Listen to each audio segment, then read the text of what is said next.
Lokvani news network, बातमी मागची बित्तम बातमी. स्मार्ट मीटर बदला अन्यथा राज्यव्यापी आंदोलन छेडू, हरिभक्त परायण तुकाराम बाबा महाराज यांचं आवाहन. महावितरणकडून बसवण्यात आलेल्या स्मार्ट मीटरमुळे सर्वसामान्य वीज ग्राहकांची आर्थिक लूट सुरू आहे. अवास्तव व मनमानी वीज बिलांमुळे नागरिकांचे आर्थिक गणित पूर्णपणे कोलमडलंय.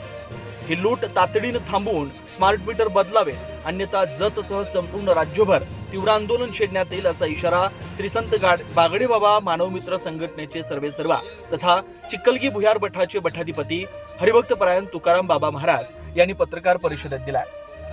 पत्रकार परिषदेत तुकाराम बाबा महाराज यांनी स्मार्ट मीटरमुळे वाढलेल्या वीज बिलांचे पुरावे सादर करत महावितरणच्या कारभारावर गंभीर प्रश्न उपस्थित केले.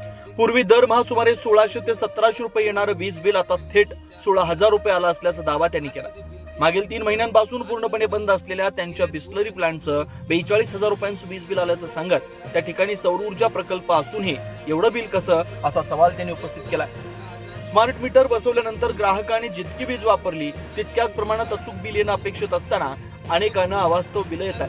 ग्राहकांच्या वीज वापरात कोणताही मोठा बदल नसताना बिल अनेक पटीने वाढत असल्याचं दिसून येत आहे. याबाबत महावितरणकडे विचारणा केली असता स्विच किंवा बटन लूज असतील अशी हास्यास्पद उत्तर दिली जात असल्याचा आरोप त्यांनी केला. सर्वसामान्यांना ही वीज बिलं परवडणारी नाहीत.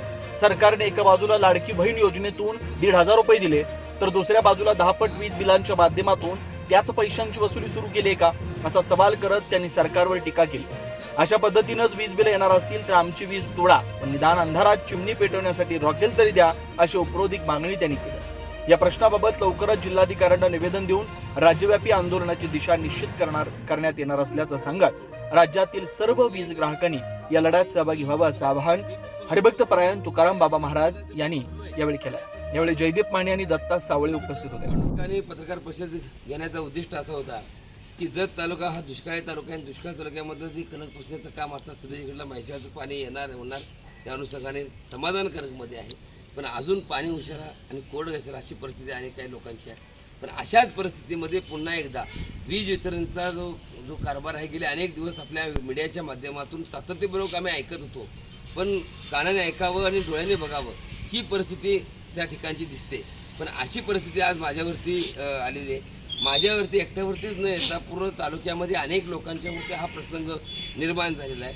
ज्या घरामध्ये मी वास्तव्य करतो त्या घरामध्ये फॅन असेल, फ्रीज असेल, TV असेल किंवा आणि इत्यादी वस्तू असतील, मिक्सर असेल, याच्या व्यतिरिक्त आत्तापर्यंतच्या कालावधीमध्ये 2,000, 1,800, 2,800च्या 3,000 याच्या आतमध्ये बिल येत असताना आज जर पाहिलं, गेल्या 2 महिन्यापूर्वी आम्हाला कुठली पूर्वकल्पना न देता घरातील मीटर बदललं गेलं आणि त्यानंतर मला पहिलं बिल बघितलं, ते बिल आलं 17,270 रुपयेचं आणि आता दुसरं बिल आहे ते 16,590 रुपयेचं. मला सांगा, असा 2 महिन्यामध्ये काय चमत्कार घडला की जे बिल पूर्वी काळामध्ये 3,000, 2,800 किंवा कमी प्रमाणामध्ये बिल येत होतं, मग असा 2 महिन्यामध्ये काय चमत्कार घडला की एवढे बिल 16,000, 17,000 बिल जर येत असेल, ही कुठली यंत्रणा आहे, कसली यंत्रणा आहे, या गोष्टीचं मला कोडं पडले. तर हा एकटा माझा जतचा म्हणजे किंवा माझा एकटाचा विषय नसून माझी सरकार मायबापाला विनंती आहे, वीज वितरणला विनंती आहे. आपल्याकडं तालुक्यामध्ये हा कारभार नाही चालत, हा जिथं चालतो तिथं माझी विनंती आहे की अशा पद्धतीची लूट करू नका. हे कुठेतरी थांबवा. माणसं मरून जातील. ज्याचा पगार 8,000 आहे तरी 16,000 भरायचं कुठून, कुठल्या अँगलने भरणार? आणि मी बिल भरायला तयार आहे. मी बिल भरून बोलतोय. पहिला मी 17,000चं बिल भरलोय आणि आता 16,000चं बिल पण भरणार आहे. माझं मीटर पण काढू नका. असं किती दिवस चालते मला बघायचंच आहे. राज्यामध्ये जर समजा अशा पद्धतीचं जर बिल कोणाला येत असेल, तालुक्यामध्ये अशा पद्धतीचं बिल कोणाला येत असेल, माझ्याकडे 12 महिन्याची नाही तर 24 महिन्याची बिलं मी काढून ठेवलेली आहेत. 24 महिन्यामध्ये 2 महिन्यामध्ये मीटर बदलल्यानंतर जर असा चमत्कार जर घडत असेल तर मला वाटते 1,500 रुपये जे लाडक्या बहिणीला देतात, तर मला वाटते 3,000 दिले तरी कमी पडणार नाहीत. कारण सरकारकडे डबल टिबल जर आमच्याकडूनच आमच्याच घरातून व्याजासकट मुद्दल सकट जर जात असेल तर हे कुठं सहन केलं जाणार नाही. माझी सर्वांना विनंती आहे, आपण जे मंडळी आहेत ते प्रत्येकाने आपलं बिल चेक करावं. ज्यांनी मीटर बदलले त्यांनी चेक करावं आणि त्याचा पाठपुरावा करण्यासाठी कागद एकत्रित करावी, संग्रहित करावेत आणि श्री संत बागडे बाबा मानवमित्र संघटनेकडे द्यावं आणि त्या अनुषंगाने पुढे जाईल. आणि जर सरकार मायबाप हे जर करत नसेल तर आम्हाला 5 लिटर रॉकेल द्या, शिस्तबद्ध आम्ही 2 लिटर राखेल घरला वापरतो आणि 2 लिटर कमी पडलं तर पितो आणि त्यालाच काढ लावून घेतो, अशी आमची मानसिकता या ठिकाणची आहे.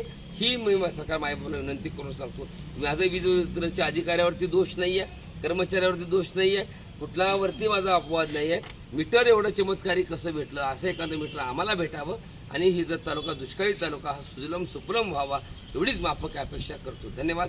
जय बागडेबा. जर नाही झालं, याची सुधारणा जर येत्या 2 दिवसात नाही झाली तर श्री संत बागडेबा मानवतर संघटनेच्या वतीनं आंदोलनाचा इशारा ज्या पद्धतीने सरकार मायबाप करेल त्या जर करत नसेल तर वीज बोर्ड वितरण अधिकाऱ्याला मी आपल्या विनंतीद्वारे परत सांगतो. जर नाही झालं तर मग आंदोलनाचा इशारा या माध्यमातून देतो. लोकवाणी न्यूज नेटवर्क, बातमी मागची बित्तम बातमी.